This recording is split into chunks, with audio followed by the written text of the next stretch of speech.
Now, there's a rather interesting Weibo post that's spreading around lately, written by a Chinese student from Beijing studying on the east coast of the United States.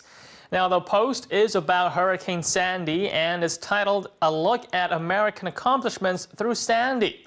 Now, the article is a first-person account of the preparations that the author experienced firsthand in the days leading up to Sandy's arrival. Now, the author points out that the media have been mailing their school notices about the incoming storm days in advance, and that the school sent all of their students an internet link that leads to a multi-language website which highlights what students can do to prepare for the hurricane. Now, tips include the storage of usable water in the bathtub, stocking up on bottled water, as well as batteries and a flashlight. And also to make sure to get a working battery-powered radio and to stay indoors if possible to limit the chances of being struck by flying debris. Now, the author then went into detail about how, being educated in Beijing, she had no idea how to prepare for these emergency events. But on the contrary, American students seemed to know a lot and were eager to help others who didn't. Now, she exclaimed that she found the experience humbling, that although the subway systems closed at 7 p.m., people were still in good order when using them and cleared out of the subway system before the system had shut down. Whereas in China, you likely see masses of people pushing and shoving to get into the subway carts, often blocking the exits so passengers have a very hard time getting off before a new wave of passengers rushed in.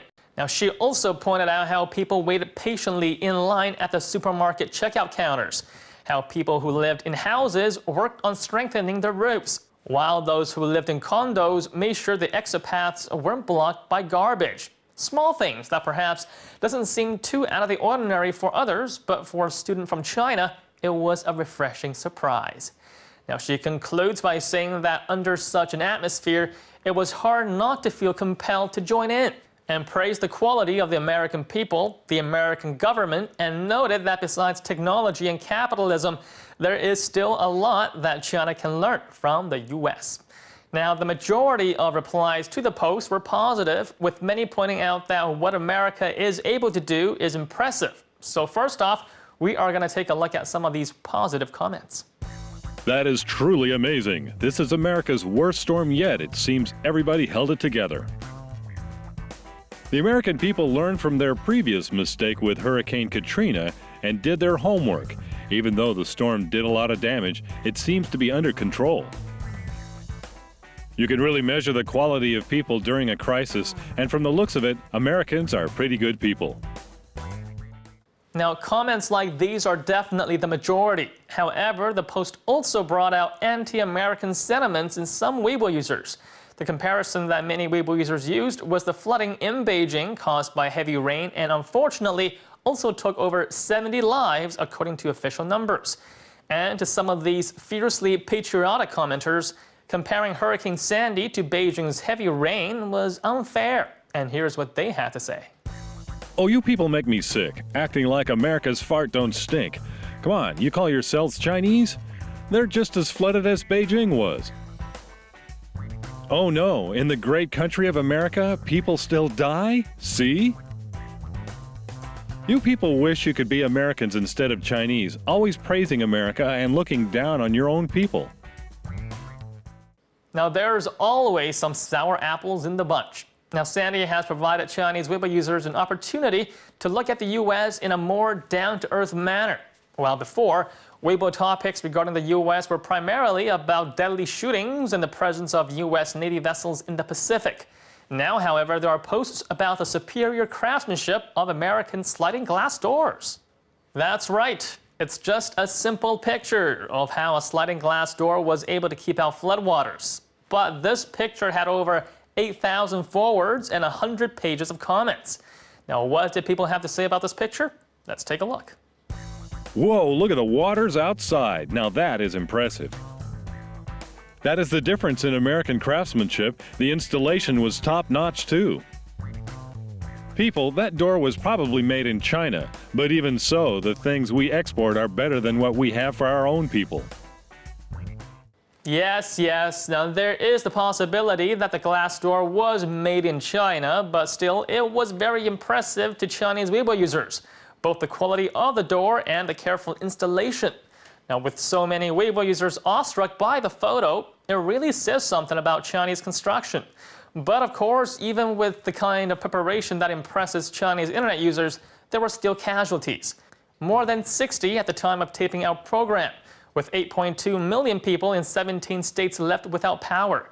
And once again, Chinese net users make comparisons of the death tolls between Hurricane Sandy and China's natural disasters.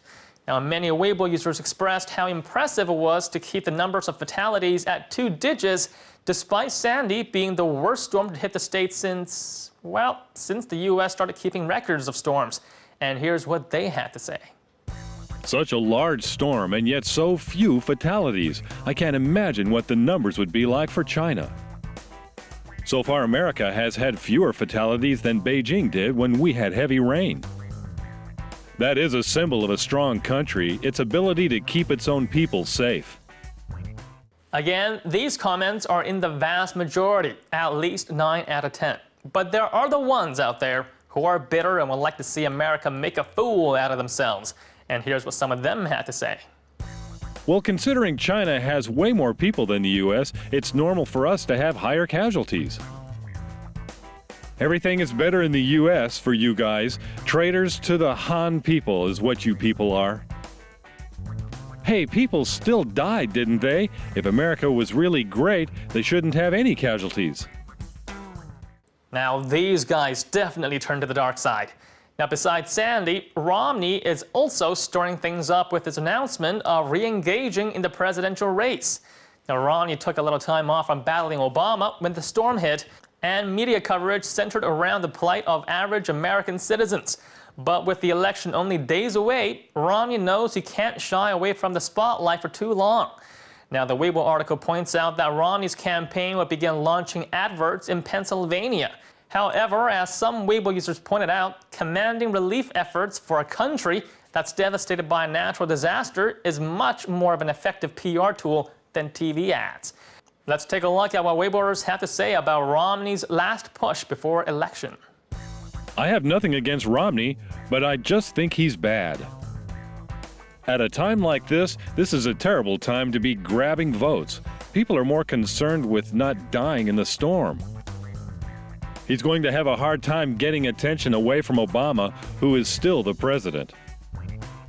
Now, as we've mentioned before on the program, Romney is not a very popular candidate in China, mainly due to his promise of getting tough with China should he be elected into office. So those comments should come as no surprise. Now, besides our coverage of Hurricane Sandy and what Chinese Weibo users had to say about it, China's state-run Central Television is also doing a lot of coverage on the storm. So much so that it's starting to raise eyebrows online. Now, according to the Weibo article, there are frequent updates about the status of Sandy on China's Central Television news channel, which many users find odd, since the storm is halfway across the world and doesn't really have anything to do with China. Now, some internet users mock the heavy reporting of the American disaster by saying that the coverage of the American East Coast is so that government leaders know if their families are safe, since they wouldn't be able to make heads or tails out of a CNN report. Now, the comment seems to have struck a chord with Weibo users, and the original post was forwarded some 65,000 times, generating over 15,000 comments spanning over 759 pages. Now, I'm not gonna sift through 700 pages of comments for you guys, but we did pick out a few comments that are representative of what most commenters had to say. Well, even if leaders are parents too, I'm sure they're worried about their families. Even leaders are still part of the people, so I guess they are doing it for the people. Talk about special treatment, huh? Now, the comments are heavy with sarcasm, that's for sure. Now, of course, we don't know the real reason behind the coverage, or if there is a reason at all. But what I can tell you is that it has 759 pages of comments and have been forwarded 65,000 times. And that makes it a Microblog Buzz.